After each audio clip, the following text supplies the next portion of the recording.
বলের রাজা Virat Kohli, white ball ক্রিকেটের কিং কোহলি। ওডিআই প্লাস টি-টোয়েন্টিতে সর্বোচ্চ 18,443 রান করেছেন কিং কোহলি।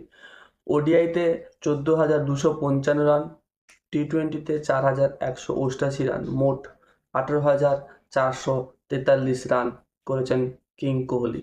তারপরে আছেন সচিন টেন্ডুলকর, 18,426 রান, ওডিআইতে 18,426 এবং টি-টোয়েন্টিতে মাত্র 10। তৃতীয় স্থানে রয়েছেন কুমার সাঙ্গাকারা, 15,616। চতুর্থ স্থানে রয়েছেন রোহিত শর্মা, 15,528। পঞ্চম স্থানে রয়েছেন মহিলা জয়বর্ধনে, 14,133 রান। শ্রীলঙ্কার এই 4 খেলোয়াড় এই তালিকায়: সাঙ্গাকারা, জয়বর্ধনে সনৎ জয়সূর্যা এবং তিলক রত্ন দিলশান। অস্ট্রেলিয়া থেকে রিকি পন্টিং, ওয়েস্ট ইন্ডিজের বীরেন লারা, দক্ষিণ আফ্রিকার জ্যাক কালিসও রয়েছেন এই তালিকায়। বিরাট এখনও খেলছেন, রেকর্ড আরও বাড়বে বলে মনে করছেন বিশেষজ্ঞরা। আজকের মতো এখানেই শেষ, কাল আবার দেখা হবে।